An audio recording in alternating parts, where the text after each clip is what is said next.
प्रिय दर्शकों, नमस्कार। आज मैं आपको राहु से जुड़ी महत्वपूर्ण जानकारी देने वाला हूं। पिछली वीडियो जो मैंने आपको द्वितीय भाव से जुड़ी दी थी, उसमें मैंने आपको एक छोटा सा सूत्र बताया था कि अगर कुंडली में राहु बलवान होंगे तो आपको जीवन में जो सुख चाहिए वो ये अकेले ही प्रदान कर देंगे, अन्य ग्रह की आवश्यकता भी नहीं पड़ेगी। तो इसी में एक दर्शक का प्रश्न आया कि राहु बलवान है या कमजोर, ये कैसे पता करें। अब वीडियो ये बनाना भी जरूरी है क्योंकि कमजोर राहु पर तो मैंने वीडियो बनाई है। अगर आपने नहीं देखी, सभी ग्रह कमजोर होते हैं तो कैसे उनके लक्षण होते हैं और क्या उनके उपाय करना है, उससे जुड़ी एक प्लेलिस्ट है, उसकी लिंक मैं यहाँ आई बटन में दे रहा हूँ। आप प्रत्येक ग्रहों का प्रभाव देख सकते हैं, जो भी कमजोर हो उसके अनुसार उसी में उपाय बताए हैं वो कर सकते हैं, आपको उससे अच्छा परिणाम मिल जाएगा। अब मैं आपको आज जो जानकारी दे रहा हूं कि कुंडली में किस अवस्था में ये समझे कि राहु बलवान है, इसकी जानकारी आपको प्रदान करूंगा। आप ध्यानपूर्वक आज की वीडियो को देखिए। राशि के अनुसार भी कुछ प्रभाव बताऊंगा मैं आपको और नक्षत्र के आधार पर भी बताऊंगा, तो आप वीडियो के साथ जुड़े रहेंगे तो सभी जानकारी आपको प्राप्त होंगी। राहु जन्म कुंडली में देखा जाए तो कुछ वैसे तो ऐसे विशेष भाव है जहां पर बैठ करके बलवान हो जाता है, और कुछ ऐसी राशियां भी है जिसमें राहु के प्रभाव ज्यादा अच्छे देखने को मिलते हैं। राहु का काम क्या है? राहु का काम है आकस्मिक रूप से धनी बना देना। जो भी व्यक्ति आपने देखा कि कुछ ही समय में उनने काम चालू करा और एकाएक वो तरक्की के एकदम बुलंदी के शिखर तक पहुंच गया, तो आप ये समझ करके चले कि राहु के प्रभाव के बिना ये संभव नहीं हुआ है। ये भी समझिए कि राहु के प्रभाव से ही जो अच्छे बड़े बड़े कार्य चलते हैं वो धाराशायी होकर नीचे भी गिर जाते हैं। उसमें व्यक्ति विशेष की स्वयं की भी गलती होती है कुछ, और कुछ दशा का प्रभाव भी होता है। लेकिन जैसे आपने देखा कि आजकल ऑनलाइन गेम वगैरह बहुत चलने लग गए। अब ऐसा है कि उसमें समझिए लाखों करोड़ों लोग उसमें अपना भाग्य आजमाने का प्रयास करते हैं, लेकिन कुछ एक आदि को उसमें मतलब अच्छा भाग्य उसका साथ दे पाता है। तो जिनके राहु अगर किसी प्रकार से इस तरह के जो मैं प्रभाव अभी आपको बताने वाला हूं ऐसी स्थिति में होते हैं, तो क्या होता है कि इसके परिणाम स्वरूप ऐसे व्यक्ति को आकस्मिक रूप से लॉटरी से, सट्टा से, जुआ से, किसी प्रकार से भी, शेयर मार्केट से भी मैं कहूंगा, क्योंकि है तो आकस्मिक। भले मैं कहूं कि कोई बोले कि शेयर मार्केट और सट्टे आदि का कंपैरिजन नहीं होना चाहिए। अब यहाँ ज्योतिषीय दृष्टिकोण में तो उसका कंपैरिजन होगा ही, क्योंकि दोनों ही काम में आकस्मिकता है, उतार चढ़ाव भी है। लाभ होने को व्यक्ति रातों रात अमीर हो जाए और नुकसान होने में जो उन्हें लगाया है पूरा की पूरा डूबकर जीरो पर आ जाए, तो ये आकस्मिकता है। तो इसे तो अष्टम भाव से राहु से ही जोड़ना पड़ेगा। फिर वो शेयर मार्केट में अपनी बुद्धि लगाए या कोई बिना बुद्धि के आप लॉटरी का टिकट खरीद ले, लाभ होगा तो वो तो आपको जिस भी प्रकार से होना है, अष्टम भाव तो सहयोगी होगा ही। इसके अलावा दूसरा भाव और राहु का भी सहयोग देखने को मिलेगा। तो मेन मुद्दे की बात यह है कि राहु का जो प्रभाव है ये आपको अगर देखना है कि बलवान है कि कमजोर, तो पहले ये देखिए राहु किस राशि में है। पहले ये बस इतना देखिए कि किसकी कौन सा ग्रह उसका स्वामी बनता है। यहाँ किस में खराब है किस में अच्छा उसमें बाद में आता हूँ, पहले ये देखिए किसकी राशि में है। सबसे प्रमुख बिंदु यही है, क्योंकि राहु स्वयं अपना प्रभाव नहीं देता, जिसकी राशि में है उसके गुण ले लेता है। ये ना समझे कि राहु का गुण बदल गया, वो पापक ग्रह से शुभ ग्रह की राशि में बैठकर शुभ ग्रह हो गया। वो तो पापक ग्रह था, पापक ग्रह है और पापक ग्रह ही रहेगा, उसमें कोई अंतर नहीं आना है। बस जिसके घर में बैठा है, जिसकी राशि में बैठा है, उसके गुण ले लेगा से तात्पर्य ये है कि उसका स्वरूप बनाकर फिर वो परेशान करेगा या फिर अच्छा प्रभाव देगा, बस इतना ही अंतर है। जैसे मान लीजिए कि आपके जो राहु है वो मिथुन राशि में है, आपने देखा हाँ ठीक है उच्च राशि है, बलवान अवस्था है, मतलब राशि के हिसाब से अच्छी स्थिति हो गई। ऊपर से आपने देखा बुध भी कुंडली में कहीं कारक भाव में बैठा है या कहीं अच्छी अवस्था में कहीं पर बैठा है, तो ये राहु क्या करेगा? ये राहु व्यक्ति के अंदर वाणी की क्षमता इतना तेज कर देगा कि ऐसा व्यक्ति अपनी वाणी से सभी काम बनवा लेगा। मतलब बातों ही बातों में किसी से भी कोई भी काम निकलवाना हो तो ऐसा व्यक्ति बहुत आसानी से निकलवा लेगा। क्यों? क्योंकि ये राहु का प्रभाव रहेगा कि मिथुन राशि में बुध के स्वरूप में आकर वो बुध के गुणों को लेकर के फिर आपको उससे आगे बढ़ाने का काम करेगा। अब वो व्यक्ति की उसमें खराब स्थिति में हो तो वो उससे ठगने का काम भी करे। अब जिसके बुध खराब होंगे, राहु बैठा है मिथुन राशि में, वो क्या करेगा? अपनी वाणी के प्रभाव से अन्य लोगों को पता तो लगने देगा नहीं कि सच बोल रहा है कि झूठ, और अपने झांसे में लेकर के उनका नुकसान करवा देगा। ये बात देखने को मिलती है। और फिर राहु के प्रभाव से यही होगा ना कि वो इतनी मजबूती से बोलेगा कि उसको पकड़ भी नहीं पाएंगे आप। मेष राशि में राहु हो, अग्नि तत्व की राशि में राहु हो तो, और बलवान हो किसी प्रकार से, तो फिर आप ये समझिए कि ऐसा व्यक्ति मतलब आपके सामने आंखों में आंखें डाल करके आपको झूठ भी बोल रहा है तो पता नहीं लगने देगा कि ऐसा व्यक्ति झूठ बोल रहा है। तो ये बात आ जाती है राहु के प्रभाव के कारण। अब वो अच्छा बुरा, अब वो भौतिक परिवेश में देखते हैं तो मैं उसको कहूँ कि अच्छा ही है फिर व्यक्ति के लिए। अगर वर्तमान में एक जो स्वार्थ की दुनिया अभी चल रही है उसके हिसाब से मैं देखूँ तो बढ़िया है व्यक्ति के लिए, व्यक्ति दिनों दिन अच्छा धन अर्जित करेगा उससे। लेकिन अगर मैं देखूँ कि जो ज्योतिष शास्त्र के दृष्टिकोण से देखूँ, एक धर्म के दृष्टिकोण से देखूँ, तो कहीं से उचित नहीं है। व्यक्ति आज कमा तो लेगा लेकिन भरना पड़ेगा इसी जीवन में, आगे भी भरना पड़ेगा फिर, तो ये बात तो रहेगी फिर। अब उस पर नहीं जाता मैं, बात इतनी है कि राहु बलवान है ये कैसे देखना है। सबसे पहली चीज, जिसकी राशि में राहु है उसकी अवस्था कैसी है। अगर वो बलवान है तो समझिए राहु आपके अच्छे है। पहला पॉइंट तो यही हो गया कि राहु जिसकी राशि में है वो बलवान है कि कमजोर।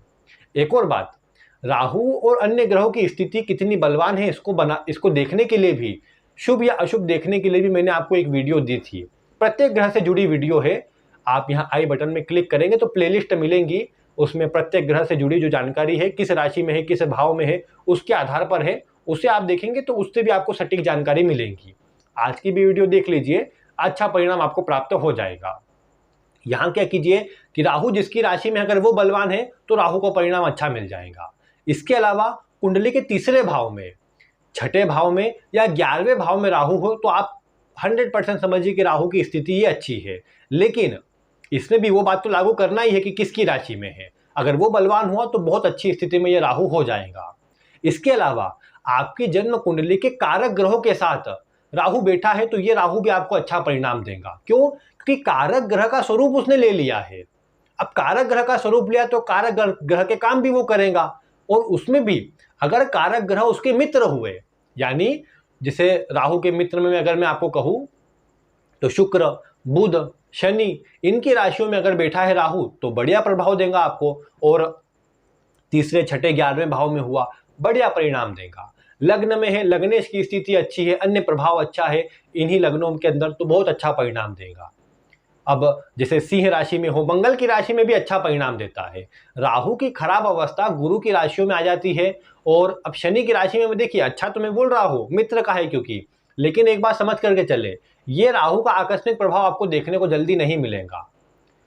ये राहु का प्रभाव जो आपके मकर में हो या कुंभ में हो तो बहुत धीमी गति से देखने को मिलेगा। यानी ये समझिए कि संघर्ष तो ये करवाएगा राहु, ये राहु संघर्ष में कमी नहीं छोड़ेगा। या दशम में हो, एकादश में हो तो ये राहु भी संघर्ष करवाएगा, इसमें कमी नहीं लाएगा। हाँ, जीवन के 36वें वर्ष के बाद से ये एक ग्रोथ को बढ़ाने का काम करता है, आपको एक नई स्थिति प्रदान कर दे, आगे बढ़ाने के लिए एक अच्छा अवसर प्रदान कर दे, तो वो आपको ये राहु अवश्य से करता नजर आएगा। इसके अलावा ये राहु का जो मुख्य प्रभाव है 52 वर्ष की आयु में देखने को मिलेगा। 48 में भी स्थिति बनेगी लेकिन मेन प्रभाव 52 वर्ष की आयु से देखने को मिलेगा। अगर मकर या कुंभ में राहु है तो 52 वर्ष की आयु के बाद आपके लिए धन की स्थिति अच्छी करेगा। वहां भी रातों रात कुछ नहीं बदलेगा, आपने जो मेहनत इतने समय तक करी है उसी का परिणाम फिर आगे के जीवन में आपको प्रदान करेगा। इसके अलावा अब दशा आदि भी राहु जैसे ग्रह की आ जाए, लग्नेश की आ जाए, भाग्येश की आ जाए, उस समय अवधि पर अच्छी अवस्था में ग्रह बैठा है तो बहुत अच्छा परिणाम देगा। दूसरे का राहु भी अच्छा होता है लेकिन धन को लेकर संतुष्टि प्रदान नहीं करता, कुटुंब में विवाद करवाता है, वाणी में कर्कशता लाता है। चंद्रमा आदि ग्रहों के साथ हो जाए तो नशे का आदि बना देता है, तीसरे में भी हो तो नशे का आदि बना देता है।